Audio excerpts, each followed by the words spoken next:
Waka DPR apresiasi Prabowo gaet investor makan bergizi gratis saat ke luar negeri.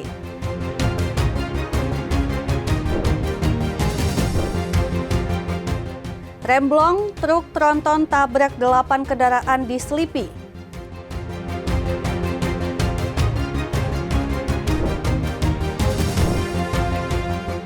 Sinteyong dirikan Akademi Sepak Bola untuk menghasilkan talenta masa depan Timnas Indonesia.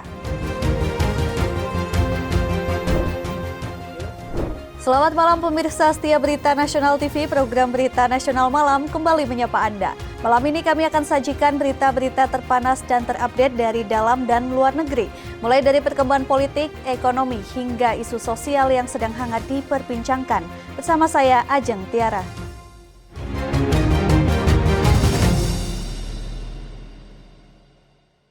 Debat publik Pilkada Aceh Tenggara menjadi momen unik, bukan karena adu argumen, melainkan interaksi penuh silaturahmi antar pasangan calon yang ternyata masih memiliki hubungan keluarga. Debat publik Pilkada Aceh Tenggara yang diselenggarakan Komisi Independen Pemilihan atau KIP Aceh Tenggara menampilkan sisi lain dari dunia politik. Alih-alih diwarnai adu program dan visi, para kandidat justru menunjukkan hubungan kekeluargaan yang akrab. Momen tak biasa terjadi ketika calon Bupati nomor urut 2 Raidin Pinim memilih untuk tidak mengajukan pertanyaan kepada calon Bupati nomor urut 3 Pandi Sikeli. Raidin bahkan mendoakan Pandi agar meraih dukungan luas. Dalam jawabannya, Pandi mengakui kedekatan keluarga mereka dan mengutamakan persatuan di tengah persaingan politik. Namun interaksi yang cenderung mengedepankan hubungan persoalan ini menuai kritik publik. Beberapa netizen menilai debat tersebut kehilangan substansi sebagai sarana edukasi bagi pemilih, bahkan dianggap mencerminkan politik dinasti. Baiklah, ini merupakan salah satu hal yang baik dari kita semua, di mana bahwasanya memang kita ini jujurnya masih berkeluarga, dan mudah-mudahan dalam hal politik maupun hal apapun, keluarga tetap yang paling utama. Jadi karena tadi paslon 2 bilang hidup nomor 3, kita pun hidup nomor 2. Wakil Ketua DPR Adis Kadir mengapresiasi Presiden Prabowo Subianto yang mendapat investor makan bergizi gratis saat kunker ke luar negeri. Adis menyebut dukungan tersebut mempermudah pemerintah untuk melakukan program makan bergizi gratis. Wakil Ketua DPR Adis Kadir mengapresiasi Presiden Prabowo karena mendapat dukungan program makan bergizi gratis saat kunker ke luar negeri. Adis berharap program segera terlaksana karena telah ditunggu oleh para siswa. Adis berharap program segera terlaksana karena telah ditunggu oleh para siswa. Program makan gratis dan ya kita alhamdulillah sangat senang mendapat dukungan dari berbagai negara terkait dengan hal tersebut. Berarti ini kan mempermudah pemerintah untuk melakukan program tersebut. Nah, mudah-mudahan program ini bisa segera berjalan karena memang program ini ditunggu oleh anak-anak didik kita di semua tingkatan. Jadi kami appreciate luar biasa lah kepada Pak Presiden yang telah berhasil mendapatkan investor yang ikut turut serta mendanai program beliau tentang makan gratis. Menanggapi kasus pelanggaran hukum oleh oknum polisi dengan senjata api, Ketua MPR RI Ahmad Muzani setuju jika Polri melakukan evaluasi terhadap anggotanya. Evaluasi dengan melakukan tes kejiwaan berkala dirasa perlu untuk meminimalisir peristiwa petugas polisi yang menyalahgunakan penggunaan senjata api. Hal ini disampaikan Ahmad Muzani di Gedung Parlemen Senayan, Jakarta, Selasa siang. Dia mengatakan Polri perlu melakukan evaluasi atau tes psikologi berkala terhadap anggotanya yang diberikan tugas bekerja dengan senjata api. Alasannya perilaku seseorang bisa berubah-ubah karena suatu hal. Sementara itu, dia juga menilai jika prosedur kepemilikan senjata api oleh aparat dan non-aparat sudah cukup ketat. Ada usulan ke Kapolri, Pak, untuk pengelolaan senjata api yang dipegang oleh... Sebenarnya prosedur untuk kepemilikan senjata api sekarang ini sudah cukup ketat. Termasuk SNP senjata api baik aparat ataupun non-aparat itu sudah cukup ketat selama ini. Tapi kan namanya orang ya, kadang-kadang suka ada kekhilafan, ada suka kealpaan dan suka emosi saya kira. Dan orang untuk mendapatkan izin pegang senjata api ada tes, ada segala macam prosedur itu dilalui. Karena yang dipegang itu menyangkut tentang keselamatan diri dan keselamatan orang lain. Sehingga Dari Jakarta, Natasha Alko, Ade Chandra, Berita Nasional TV. Anggota DPR RI Musa Rajeksyah mensosialisasikan 4 pilar kebangsaan di Desa Telun Kenas, Kecamatan Sinembah, Tanjung Muda Hilir, Kabupaten Deli Serdang. Sosialisasi ini bertujuan untuk mengenalkan dan mengedukasi masyarakat tentang 4 pilar kebangsaan Indonesia. Musa Rajeksyah mengatakan sosialisasi ini merupakan kewajiban anggota DPR MPR RI. Anggota DPR RI Musa Rajeksyah mensosialisasikan 4 pilar kebangsaan di Desa Telun Kenas, Kecamatan Sinembah, Tanjung Muda, Kabupaten Deli Serdang. Sosialisasi ini bertujuan mengedukasi masyarakat tentang 4 pilar kebangsaan Indonesia. Sosialisasi ini dihadiri seluruh kepala desa Kecamatan Sinembah, Tanjung Muda Hilir, dan ratusan warga yang antusias karena dapat bertemu langsung dengan Musa Rajeksyah. 4 pilar kebangsaan itu adalah Pancasila sebagai dasar dan ideologi negara, Undang-Undang Dasar Negara Republik Indonesia sebagai konstitusi negara, Negara Kesatuan Republik Indonesia sebagai bentuk negara, dan Bhinneka Tunggal Ika sebagai semboyan negara. Musa mengatakan sosialisasi ini sangat penting agar semua lapisan masyarakat dapat memahami makna yang terkandung dalam 4 pilar kebangsaan, dan ini sudah menjadi tugas dari anggota DPR MPR RI. Dalam kesempatan ini, para warga juga menyampaikan persoalan dan harapan terhadap desa mereka. Sosialisasi ini penting karena tidak semua lapisan masyarakat kita paham apa yang terkandung di dalamnya. Inilah kita memang ditugaskan sebagai anggota DPR yang sekaligus anggota MPR RI untuk menyampaikan sebagai tugas MPR RI menyampaikan pilar ini, sosialisasikan ke masyarakat. Harapan tentang pembangunan. Tadi saya sudah sampaikan juga mana yang menjadi tanggung jawab daerah, provinsi, dan pusat. Tanggung jawab pusat, dan kebetulan memang ada di komisi saya pasti akan perjuangkan supaya itu bisa terrealisasi dengan segera. Tim Liputan, Berita Nasional TV.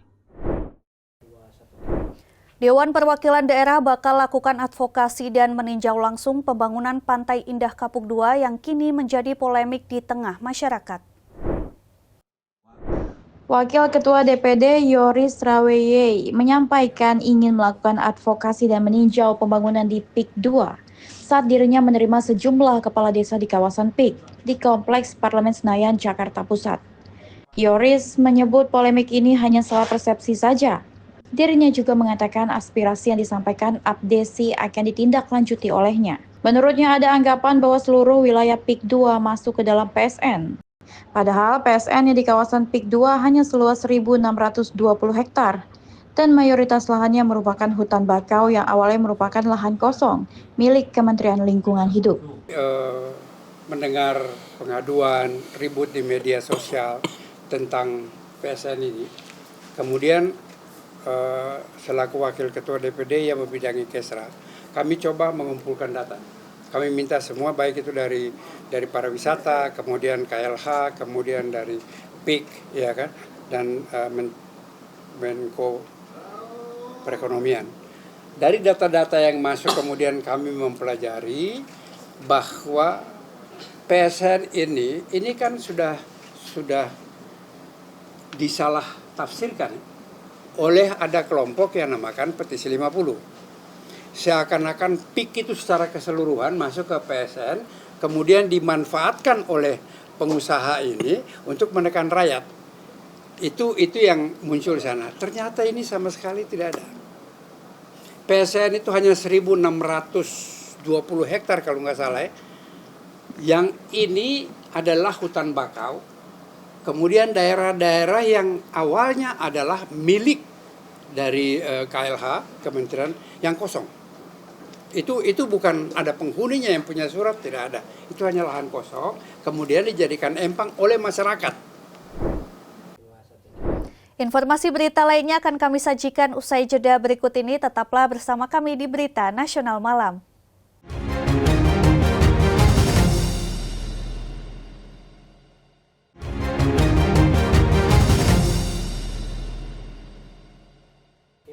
Pemerintah melalui BNPB berkomitmen membangun kembali 52 rumah yang terbakar akibat konflik sosial di Adonara Barat, Flores Timur.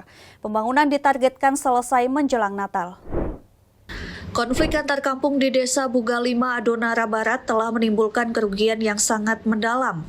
Sebanyak 52 rumah hancur terbakar, 2 nyawa melayang, dan 4 warga mengalami luka-luka. Menyikapi kejadian ini, pemerintah secara serius mengambil langkah konkret melalui rapat tingkat menteri pada 20 November 2024. Kepala BNPB Legend TNI Dr. Suharyanto menegaskan bahwa pihaknya akan segera membangun kembali rumah-rumah yang rusak.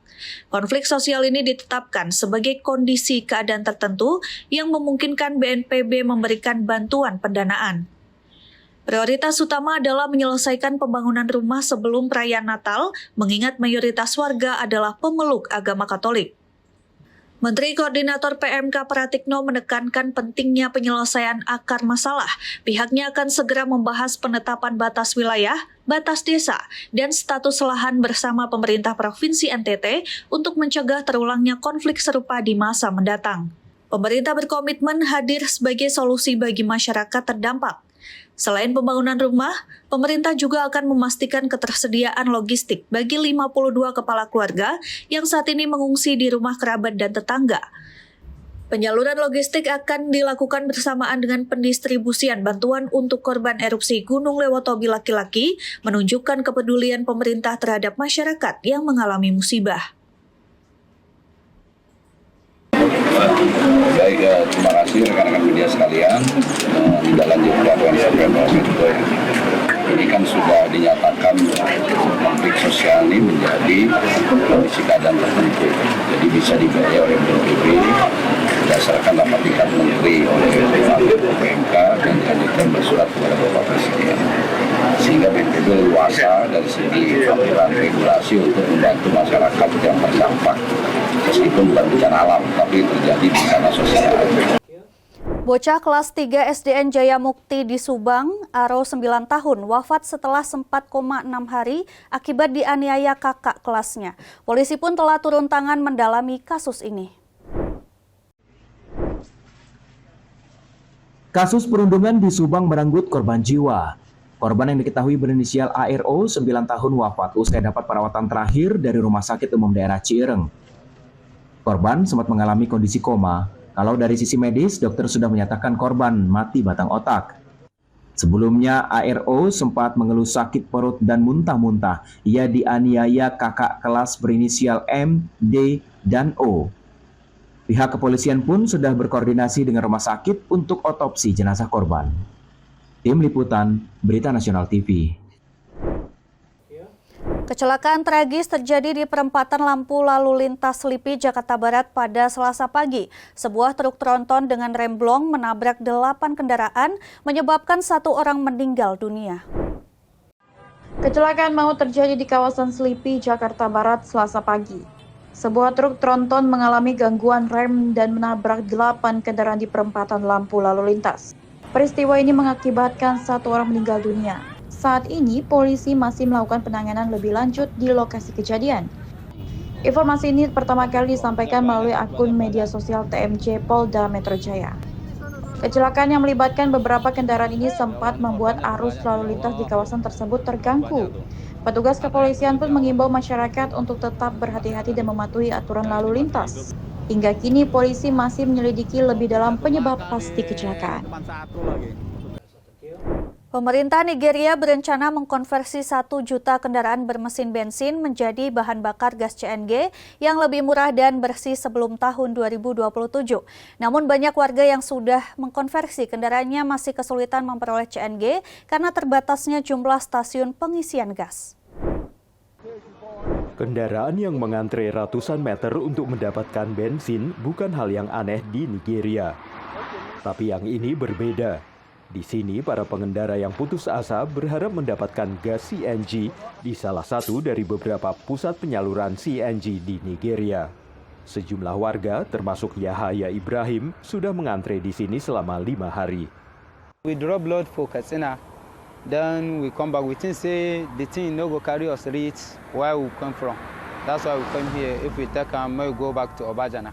for Kogi State.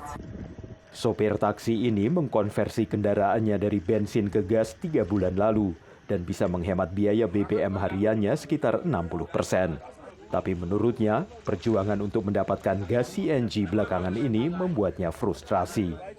I've been here since, let's say, since 11 o'clock. See now what is time now? At least 13 to 4. I'm buying CNG. Nigeria memiliki cadangan gas terbesar di Afrika, yakni sekitar 209 triliun kaki kubik. Tahun lalu, tidak lama setelah menghapus subsidi bensin, pemerintah Nigeria meluncurkan inisiatif kuat transisi gas alam, termasuk target adanya 1 juta kendaraan berbahan bakar CNG di jalanan dalam 3 tahun. Gas alam merupakan alternatif bahan bakar yang lebih murah dan bersih bagi warga Nigeria.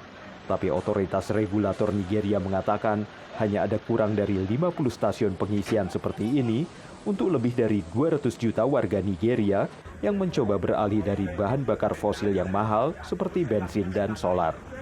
Harga bensin naik sekitar 6 kali lipat sejak pemerintah Nigeria menghapus subsidi BBM tahun lalu, mendorong lebih banyak orang mengkonversi kendaraannya ke gas.